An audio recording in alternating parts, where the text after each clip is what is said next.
Olá, pessoal! A Unicamp acabou de liberar agora no site da Conveste a prova da primeira fase do vestibular 2022. Só lembrando que o link para essa prova está aqui na descrição do vídeo. Então, sem perder tempo, que deve estar todo mundo ansioso, vamos lá fazer a prova. E eu vou começar aqui pela questão 46, que embora esteja ali na parte de geografia, é uma questão que fala da historicidade associada à demarcação de terras dos quilombolas. Então, vamos ler aqui o texto, pessoal. Os quilombos, espaços da resistência e da insurgência negra desde sua origem, foram criados como estratégia de enfrentamento ao sistema escravocrata. Nos processos de resistência e sobrevivência dos quilombos que chegam até os dias atuais, as relações culturais, as identidades e os conflitos têm como elemento central os territórios tensionados por interesses ilegítimos e inconstitucionais de terceiros em disputa pela propriedade da terra. Isso aqui já é um ponto importante, né? Então, vamos lá. Existe até hoje uma disputa por estas terras.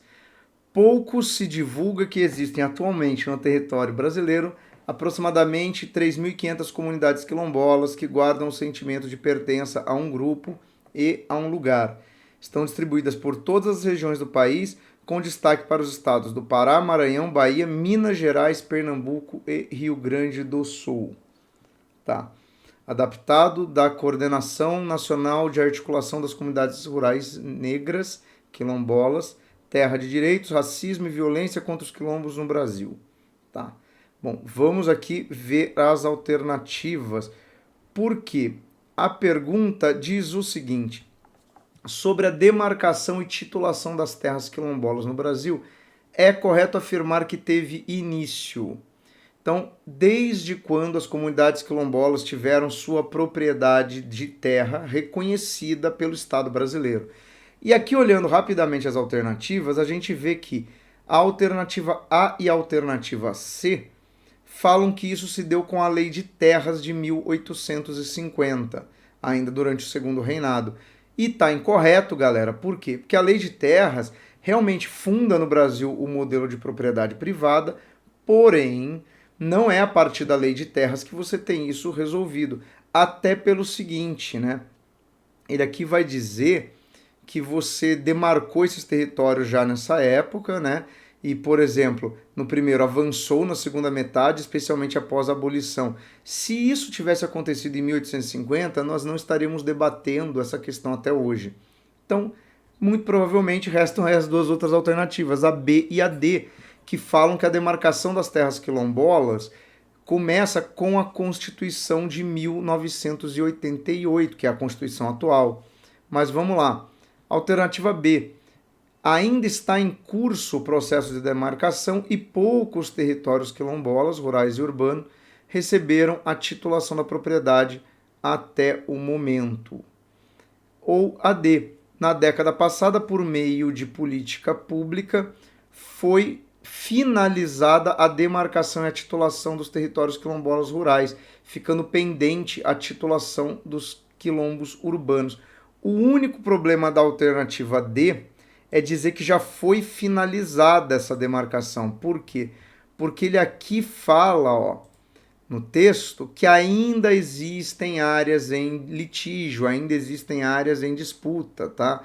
Ele fala, ó, são territórios, né, com interesses ilegítimos e inconstitucionais em disputa pela propriedade. Ou seja, isso aqui não é um processo que já se finalizou no Brasil. Então, aqui na questão de número 46, né, marcaríamos aí a alternativa B.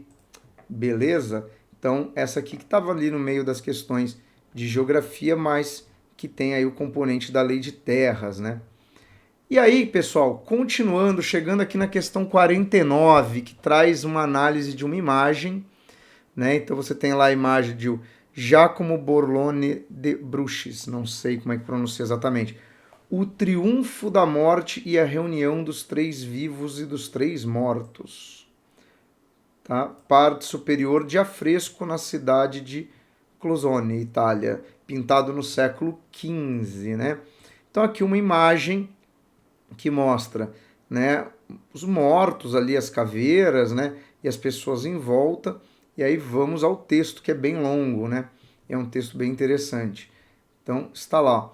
Na Europa medieval cristã, prevalecia a ideia de que a morte era a transição para uma vida espiritual plena.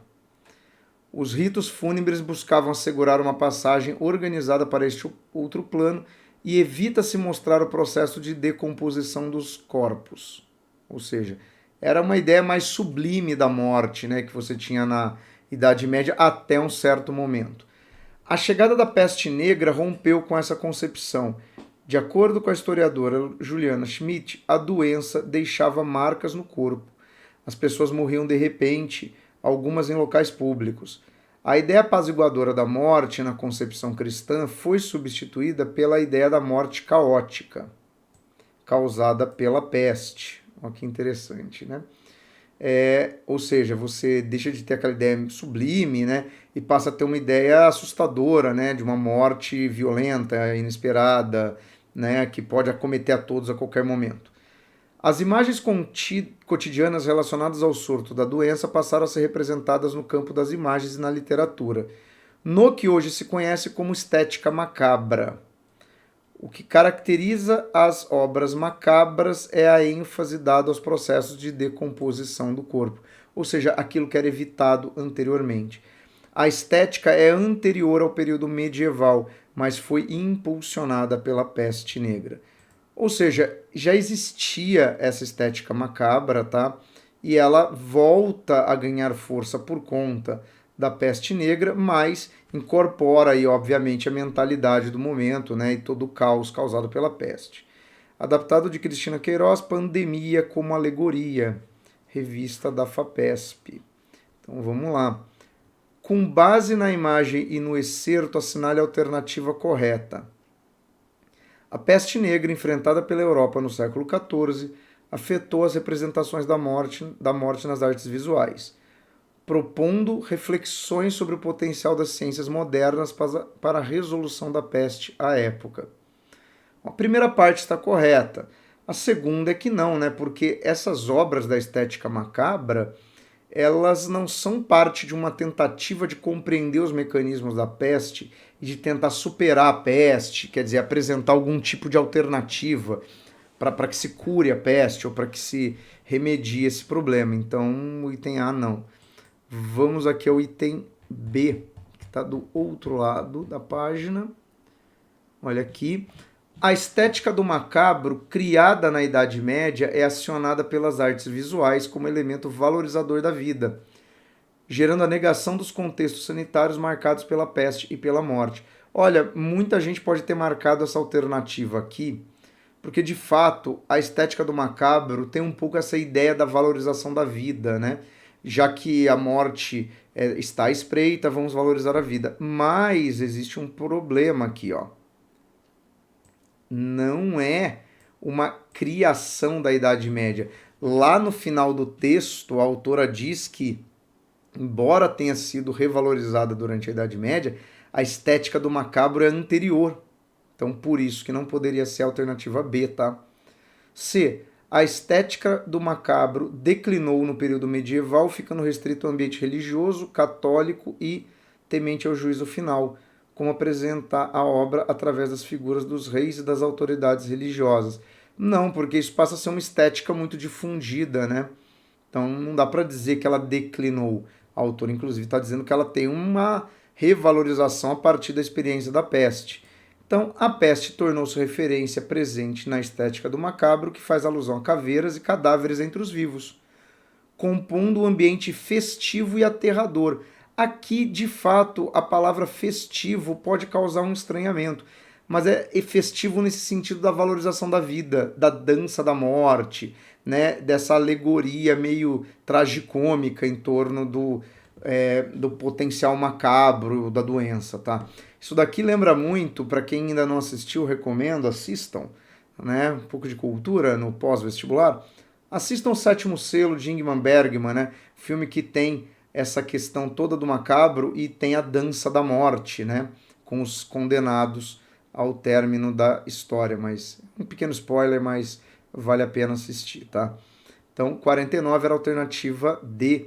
Para mim, a questão mais difícil da prova, tá? Da parte que eu vou resolver aqui foi essa 49. Mas vamos aqui a 50, uma questão clássica, né? Vai falar de antiguidade, um texto relativamente longo. Na antiguidade clássica, os gregos sabiam que a Terra era redonda. Ixi, vai mexer com os terraplanistas aqui, né? Supunha-se, porém, que se estivesse gente do outro lado do globo, elas viveriam de pernas para o ar, uma vez que nessa época não havia notícia da força da gravidade. Interessante, né? Eles imaginavam que a Terra era esférica, mas tinham dúvidas sobre como que funcionaria por causa da gravidade, né? Sobre a percepção da Terra e a ciência dos descobrimentos, há um público que pensa na modernidade científica como algo do século XVII, esquecendo que uma nova mentalidade empírica com implicações tecnológicas motivou os descobrimentos portugueses. Tá, porque os descobrimentos são anteriores ao século XVII, né? Eles são viagens ali do século XV. Então, você tem bem antes dessa revolução científica do século XVII já coisas que demandam, né, o empirismo, né, essa percepção. O norte-americano Washington Irving e o francês Antoine Jean Letron, em finais do século XIX e princípios do XX, difundiram o mito da Terra plana, o que logo ganhou adeptos. De acordo com os autores desse mito, Colombo teria proposto a Dom João II sua teoria supostamente revolucionária de esfericidade da Terra. O rei teria reunido seus especialistas que rejeitaram a proposta porque achavam que a Terra era plana. A viagem de Colombo com a descoberta das Américas, todavia, confirmaria a redondeza da Terra. O mito, porém, prevaleceu, no entanto. A realidade é deveras fascinante, né? Adaptado de Onésimo Teotônio Almeida, Ciência no Portugal da Expansão. Tá. Então ele aqui está falando que na antiguidade havia uma certa percepção de que a Terra era esférica, você tem os descobrimentos que empiricamente comprovam essa teoria, mas ali no final do século XIX e início do século XX, você tem esses difusores aí do mito da Terra plana que ganharam adeptos, né? E temos até hoje, inclusive, vou deixar aqui no card, tem um vídeo muito bom do professor Araújo, que também vai fazer a resolução de física desse vestibular, explicando por que a Terra não é plana. Baseado no enunciado acima, é correto afirmar. Então, vamos lá. O mito da Terra plana, disseminado em final do século XIX, foi usado para interpretar os descobrimentos portugueses e até hoje cativa um público. Ainda assim, desde a antiguidade já se sabia que a Terra é redonda. Pode ser porque, vamos lá, foi disseminado nessa época, foi usado para interpretar os descobrimentos, porque eles alegam que o rei de Portugal não acreditava, né, desmentiu ali o projeto do Colombo. Né, ainda assim, desde a antiguidade já se tinha essa ideia de que, né, você tinha ali uma terra que não era plana. Tá, vamos ver as outras. B. Os descobrimentos portugueses subordinaram-se à noção de revolução científica do século XVII, resultando em uma inovação tecnológica associada a uma mentalidade racionalista singular. O problema é dizer que eles se subordinaram a uma noção de revolução científica do 17, porque eles são anteriores. Tá? Então aqui que é complicado. Né? Vamos lá, o C. O texto propõe compreender os descobrimentos portugueses como impulsionados por uma nova mentalidade empírica com implicações tecnológicas, que reafirma a noção de terra plana. Não, mas os descobrimentos portugueses não reafirmam a noção de terra plana, isso é desmentido no final do texto. D. No domínio da modernidade científica, os descobrimentos portugueses vão além do mito de Colombo e da Terra plana. Seus conhecimentos, porém, desembocaram em resultados de pouco significado histórico. Como pouco significado histórico? Né? Os descobrimentos dessa época mudaram completamente a compreensão. Né? Então, embora eu acho que está mal redigido, meio estranho, né? A maioria aqui não vai ter grandes questões e marcar a alternativa A, tá? Então, achei meio mal redigido isso daqui, meio confuso essa ordenação de termos aqui. Mas vamos aqui para a questão 51, que fala de história africana. Aí, ó, começando os temas que a Unicamp tem abordado com certa recorrência, né? E aqui falando ainda de uma abordagem que remete ao feminino, né? porque fala de uma rainha africana. A rainha Nzinga viveu entre 1624 e 1663, governante sessentista do Ndongo, um reino da África Central, situado na atual Angola. Chegou ao poder graças à sua competência militar e diplomacia bem-sucedida, manipulação da religião e de conflitos entre potências europeias. Ela criou as condições para a primeira sublevação popular no mundo contra a exploração portuguesa, ao atrair para sua causa os chefes que estavam sob influência europeia. Depois conquistou o reino vizinho de Matamba e governou por 3 décadas, junto com o que restou do poderoso reino de Dongo. Desafiou 13 governadores portugueses que regeram Angola entre 1622 e 1633. Apesar de seus feitos e do longo reinado, comparável ao de Elizabeth I, 1503 a 1603, na Inglaterra, ela foi desacreditada pelos contemporâneos e por autores posteriores. Tá? Então, Nzinga de Angola, a rainha guerreira da África. Então, vamos lá, né? Alternativas longas aqui também. Com base no excerto e seus conhecimentos, é correto afirmar que a rainha Nzinga utilizou como estratégias políticas para conter o avanço português em seus territórios a formação de alianças com os reinos vizinhos, como Congo, exploração de conflitos entre Portugal e Holanda e as interferências nas redes de tráfico. Bom, não há menção ao Congo nem à Holanda no texto, né? Mas ela fala o seguinte, né? Ó, fala de outros chefes, ó, que estavam sob a influência europeia. Tá, vamos ver aqui também o que ela fala. Situado na África Central, criou condições. Né? Não fala nada dos holandeses e nem especificamente do Congo, mas ela fala que atraiu outros chefes, né? E a região era uma rede que tinha ali relevância no tráfico negreiro, então pode ser. Vamos ver a B. Expulsou os portugueses de Angola e reconstruiu o reino de Ongo e sua extensão original através da política de distribuição de terras aos sobas, que aceitaram sua legitimidade no trono. Então, mas ela não expulsou os portugueses de Angola, né? Tanto que ela viveu esse período, ela governou por 3 décadas, né? E aqui fala que ela desafiou, né, esses governantes portugueses do reino de Angola, ou seja, né, da colônia de Angola, ou seja, ela não expulsou os portugueses, ela viveu em combate com eles. Aboliu o tráfico transatlântico de escravizados, apesar da oposição de missionários e comerciantes portugueses que viviam em Luanda, e perseguiu os sobas envolvidos com o comércio. Bom, mas ela não aboliu, o tráfico transatlântico de escravos continua existindo, né? Enfrentou um mundo onde o imaginário monárquico e o ideário político eram hegemonicamente masculinos, e assim como a rainha Elizabeth I não teve sucesso político e militar. Só que o texto inicia-se dizendo que ela teve sucesso político e militar, né? Então você acaba por exclusões não tendo dúvidas aqui da alternativa A, embora ela tenha 2 informações que não constam do texto e que muito dificilmente você traria para a prova, tá? Mas aí a gente tem que jogar também com aquilo que as alternativas colocam. 52 é uma questão que vai falar de um trecho do Thomas Paine, né? O seu panfleto Senso Comum e os Direitos do Homem.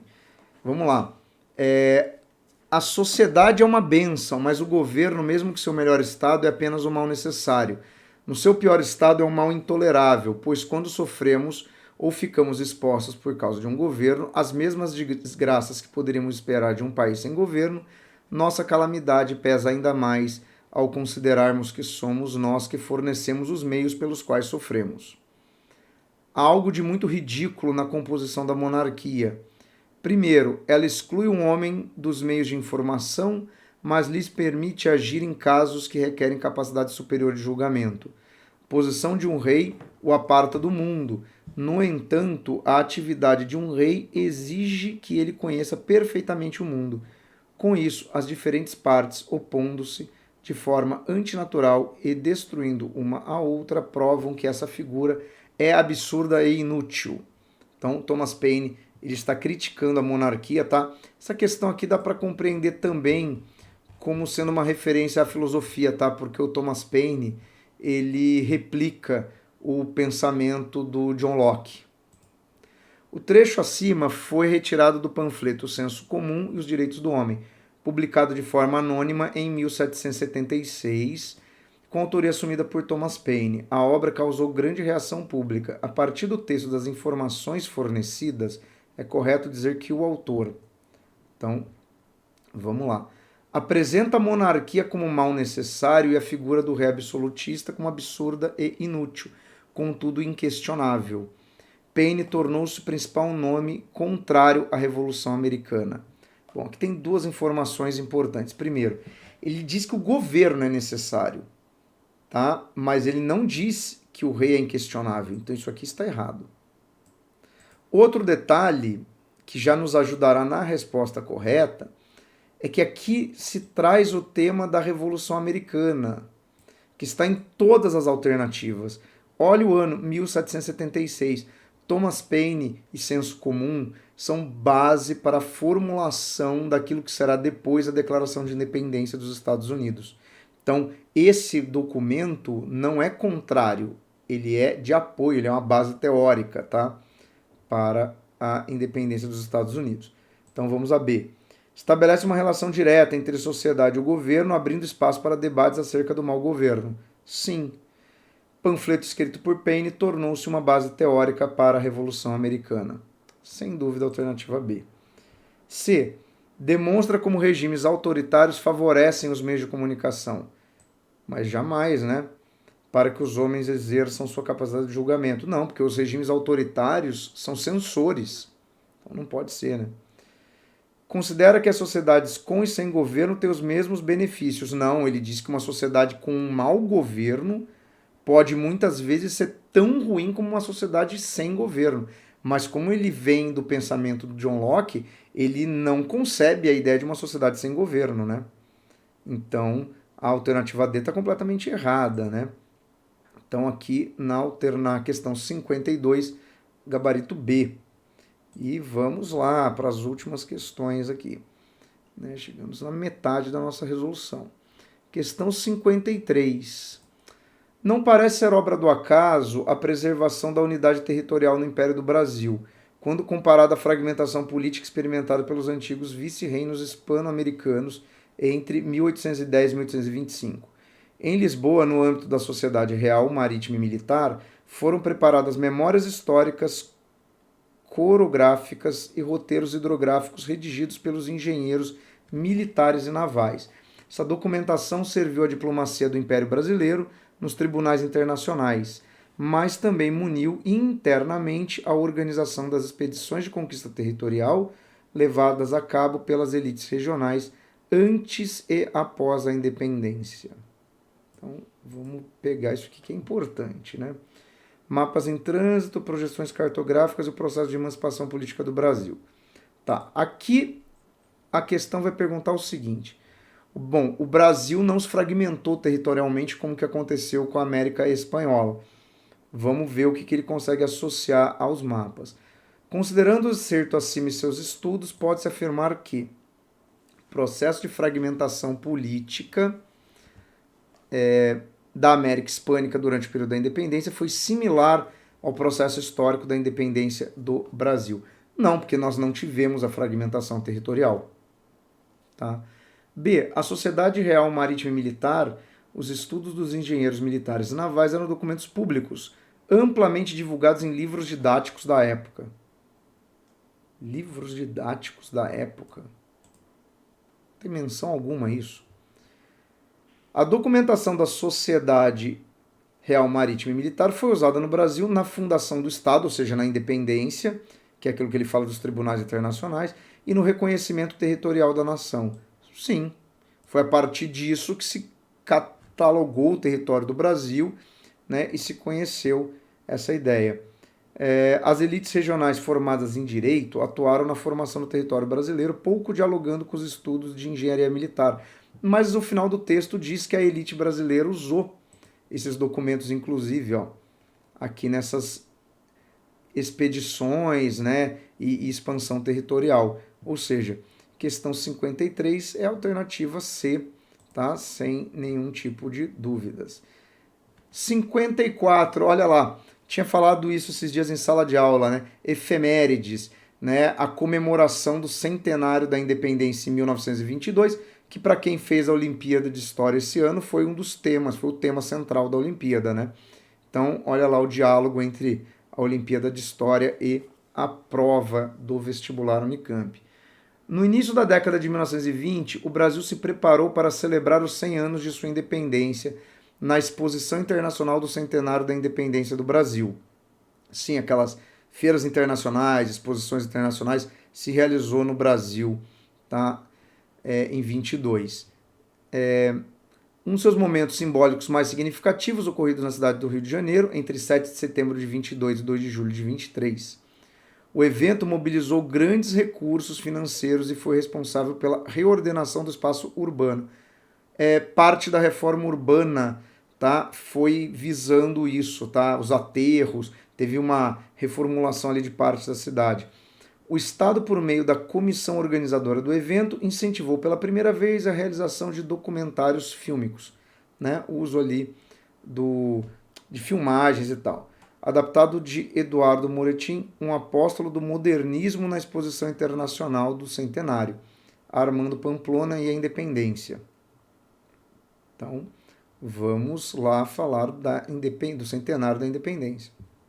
Partir do texto, assinale a alternativa correta sobre o evento do centenário da independência. Este evento apostou no cinema e na exposição para exibir de modo tradicional aos brasileiros um país ibérico, associado às navegações modernas. Jamais, né? Porque, vamos lá, exibir de modo tradicional, mas você está usando uma tecnologia moderna no cinema. Outra coisa, essas feiras visavam mostrar que o país era avançado, né? Era a ideia de progresso. E não vamos mostrar o Brasil como um país ibérico, associado a Portugal, né? Um país que está comemorando a independência. Então o item A é totalmente absurdo. B. Essa política de celebração de centenários datava do século XIX, envolvendo esporadicamente os serviços diplomáticos do Ocidente. Mas aqui é uma colocação muito complicada, né? Não sei se só datava do século XIX, não se celebrava centenário de nada anteriormente. Né? Um tanto curioso, né? Porque você tem celebrações de datas festivas, centenário da fundação do Estado, monarquia, há muito tempo, então estranho. A política de associar o cinema à exposição do centenário evidencia uma vontade do Estado em propagandear um país moderno. E aí, olha aqui, ó, um apóstolo do modernismo, galera, 22, o apelo à modernidade. Então, ó, alternativa C, né? O cinema e a exposição eram veículos de propaganda política, continuando um projeto de tornar o Rio de Janeiro o cartão postal da monarquia brasileira. Mas em 1922 é a República Velha, né? Então não poderia ser a D. Questão até tranquila, alternativa C. Bom, e aqui a penúltima questão, a 55, né? É uma tarefa difícil realizar um diagnóstico do tempo presente. Definir o presente como época. Os marcos canônicos, geralmente de natureza política, variam sabidamente ao gosto das experiências nacionais. Na França, na Península Ibérica e no Brasil, o marco que define o início da história contemporânea é a Revolução Francesa. Na Alemanha e na Inglaterra, o historiador que se dedica à história contemporânea trabalha preferencialmente com eventos posteriores à Segunda Guerra Mundial. Contemporâneo na Rússia é a história posterior a 1918, ou seja, pós-revolução, né? Na Itália, por sua vez, trata-se do período que advém após o Congresso de Viena. Então, vamos lá, né? A partir do texto, é correto afirmar que o recorte temporal de história contemporânea é natural e consensual entre as civilizações ocidentais e resume o que podemos definir como história do tempo presente. Bom, mas não é consensual porque o marco cronológico, o texto mesmo ressalta, varia de uma nacionalidade para outra. Por quê? Porque a gente tem que lembrar que a história como ciência, né, ela nasce muito atrelada à experiência nacional, tanto que nós estudamos história geral e história do Brasil. Na Alemanha se estuda a história da Alemanha, né? Na França a história francesa. Então os marcos não são universais. B. Experiências traumáticas marcadas, por exemplo, pelas duas grandes guerras mundiais definem nossa experiência de tempo presente e delimitam o início da história contemporânea.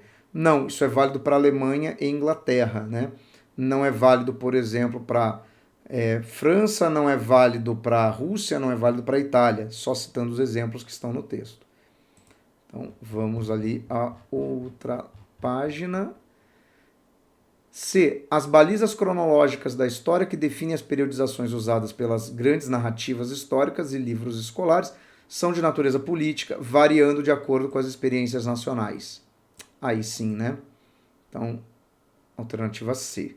D. Os riscos de se construir narrativas múltiplas sobre a história do tempo presente tornam urgente uma revisão histórica que estabeleça balizas cronológicas universais na linearidade do tempo histórico.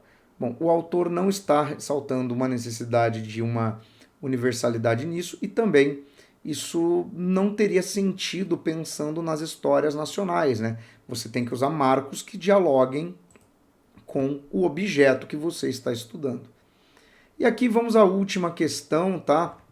Uma questão que fala de ditadura militar, assim como ano passado caiu uma questão que falava do movimento feminista negro durante a ditadura militar, aqui a gente vai ver a questão do movimento LGBTQIA+, no contexto da ditadura. Então, olha só, né, abordando uma questão de atualidade dentro de um contexto da ditadura militar. Vamos lá. No Brasil, um exemplo de história que precisa ser narrada é a dos movimentos em defesa dos direitos que hoje reconhecemos como movimento LGBTQIA+. Tais movimentos eclodiram como um ato de resistência em plena ditadura militar. Então, vamos lá. Marcada pela repressão e ideais conservadores. Naquele contexto, a busca por visibilidade passou a ser compreendida como um dos elementos fundamentais para a conquista da cidadania. Entre outras coisas, os ativistas defendiam que os direitos políticos, sociais e civis tornaram-se socialmente legítimos para os cidadãos quando envolvem o direito aos meios de comunicação e à livre expressão. Então, baseado em Vinícius Ferreira e Igor Sacramento, movimento LGBT no Brasil, violência, memórias e lutas. Tá. Então, vamos às alternativas. A partir da leitura do texto, assinale a alternativa correta acerca da historicidade dos movimentos políticos identitários e suas estratégias políticas de ação. Então, vamos lá. Esses movimentos eclodiram na segunda metade do século XX. Sim, segunda metade do século XX é o período histórico em que estamos falando. Foram perseguidos e silenciados pela ditadura militar e retornaram à cena pública após a instauração do regime democrático. Mas vamos ver aqui uma coisa, né? Fala que foram silenciados. Essa palavra aqui é chave, porque vamos olhar aqui uma coisa no texto, né? Tais movimentos explodiram como um ato de resistência em plena ditadura civil-militar marcada pela repressão e ideais conservadores. Ou seja, esses movimentos existiram. Eles estavam lá. Tá? Não existe bem aqui a ideia do silenciamento. E aqui uma coisa importante, tá? Existiam, tá, publicações durante o período da ditadura militar. Então, existe essa questão. Eles circulavam, embora não fossem amplamente divulgados, mas eles circulavam, eles conseguiam dobrar um pouco a censura. Por sua capacidade de obter alcance social, desde a década de 70, as mídias são ferramentas para a construção de cidadania plena. Ó, aqui ele não está falando ainda da pauta LGBTQIA+. Ele está falando que as mídias são ferramentas para a construção de cidadania plena, ou seja, né, a ideia de você remeter ali a um combate à censura. Sendo a busca por visibilidade uma das estratégias de ação do movimento LGBTQIA+. Também está correto. Pode ser a B, a alternativa certa. O Brasil do século XX construiu-se como uma democracia racial. Putz. Tem a ver, né? O que garantiu aos movimentos políticos identitários acesso aos direitos civis, políticos e social, esvaziando as agendas dos militantes. Não, né? Porque não foi garantido nada disso. Na atualidade, a onda de crimes de homofobia e transfobia estimularam o movimento LGBTQIA+, a rever a pauta da visibilidade dos sujeitos, tornando a militância mais discreta e voltada para o espaço privado. Não, né, gente? Não, não é isso que está acontecendo, né? Então, aqui, essa questão também não é muito simples, tá?